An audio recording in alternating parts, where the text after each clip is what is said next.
Okay, so this guy's like, good job passing your Rockdale exam, Maud. I'm glad I found someone else who wanted one of these degrees before I died. And Maud's like, thank you all for coming to support me on this most auspicious occasion. Now that I'm an expert on rocks, I am confident I'll be a good mother to Boulder's children. We will wed in 2 days' time and move to Autism Chasm so that we may raise our family in peace. So we're on the E train back home, and Ponker's all, Maud, I'm happy for you and all, but is marrying your imaginary friend and moving away from civilization really the best idea? Why don't you move out to Ponyville with me? You could maybe meet a real guy and have some real kids. Pinkie, look at our family's track record with offspring. I know we call our business a rock farm, but it would be more accurate to call it a personality disorder farm, because that's the only thing we actually produce. It's better if I don't have biological offspring, and I'll be happy with my rock children. Look, just come home with me for a couple days and give real people one more chance. It can't hurt, right? You would think that, wouldn't you? Anyway, after a quick dose of existential horror, Maud decides to humor her sister, and Pinkie takes her to Ponyville in a last-ditch effort to form a connection with another carbon-based life form. And Rarity's like, yo, darling, what you been up to? Making one last desperate attempt to avoid dying alone. I assume you can relate. Oh, yeah, I suppose nobody really wants that, do they? It's like overcooked food. Nobody wants it, but a lot of us get it. Only this isn't something you can send back. Spike, please tell me you brought some vodka. And Maud's all, Pinkie, not only do I have no idea how to talk to people, but I also make them miserable, and I don't even understand why. Social interaction for me is like looking through a one-way mirror. Please just let me leave. And Pinkie's like, look, it's everyone's favorite background pony, Lyra Heartstrings. What does she have to do with this conversation? Wait,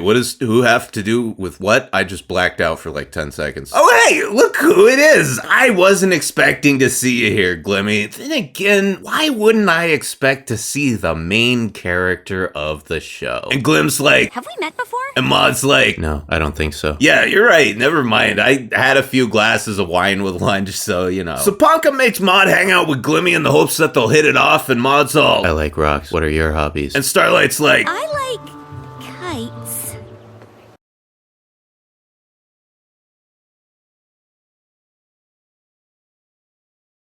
Are you a child molester? no, why does everyone always ask me that? I think most people assume that adults who like kids stuff are just child molesters trying to lure in new victims. Nope, I just really like kites. I respect you for pursuing your passion regardless of any potential social stigma, but that's still pretty gay. Hey, I can't argue with that. You want to help me fly my big gay kite? Fuck yes. Meanwhile, Pinkie's spying on them and riding on the edge of a nervous breakdown because her sister's future essentially depends on two severely autistic people becoming friends. And Maud's like, Wow, that really is a big gay kite. you think this one's big and gay? You should see the 10-foot wide one I made in the shape of Trixie's ass. I'd show you, but I'm not allowed to fly it within the town limits anymore. You're really weird. So, Pinkie decides that these two might bond faster if they experience some tension together. So she's like, look out, guys, a rapist.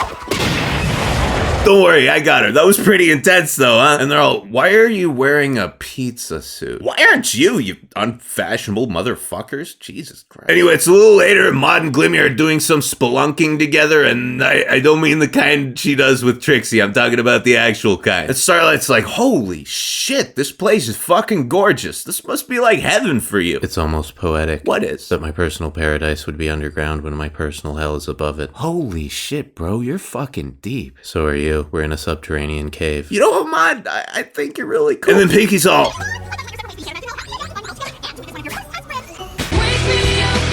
so it's later that night, and this is adorable. No, I'm not talking about the fact that these two sleep in the same bed. That's just hot. No, I'm talking about this right here. Maud's hair is obviously just as unyielding as her personality. Anyway, nothing sexual happens, I promise, but when Pink Punk wakes up, she finds this note. Pinkie, thank you for trying to help me, but I'm done. I've realized that my obsession and self-imposed social isolation are just defense mechanisms I've developed to spare myself a life of constant rejection. Being alone hurts less if you pretend it's by choice, and I'd rather go back to my delusions before this taste of the unattainable shatters them forever. Please come visit me in my rock tulpas someday. Love, Maud. And Pinkie's like, God damn it, you stupid cunt. Why couldn't you just be my sister's friend? And Glimmy Glam's all, dude, wait, she left? Yeah, but we were totally hitting it off. You just kept fucking it up. Seriously, that's pretty much exactly what she said. So Punk's pretty depressed that not only did she fuck up her self-professed area of expertise, but with her sister, no less. However, she powers through it, and thank God, too, because Maud is past the point of no return, and Pinkie arrives just in time to interrupt her attempt at suicide by eel. And she's like, holy shit, dude, did you just try to kill yourself? Yes, I came so close to forming an actual interpersonal connection that I realized I could never go back to living in my fantasy world, no matter how well constructed it was. I thought I could be happy marrying my own fantasy, but it was all a lie. I told myself to keep the crushing loneliness and despair at bay, so I decided to end my life rather than undertake the monumental task of salvaging it. But you're gonna die anyway. Obviously. What's your point? My point is that if death is certain anyway, then what's the harm in trying to live a little longer? At the very worst, you'll still end up dead like you wanted, but at best you might actually be happy. Look, I promise I'll stop being an annoying cunt, but just give it a shot, okay? If it doesn't work out, I promise I'll blow your brains out myself. And Starlight's too, you know, just cuz. Deal. So Maud's all, Hello, compadre. what kind of slang is that? I have no idea. I'm sorry I left, but I'm really shit at this. Hey, it's cool, man. You're literally talking to the princess of the social rejects. Can I be part of your kingdom? You already are, dude. Thanks. Want to help me decorate my cave? Whoa, back it up. Look, Maud, I think you're fucking great and everything, and I think we're gonna be great friends, but I've got this thing going on with somebody else. It's not a sexual euphemism. Oh shit, my bad. Yeah, let's go.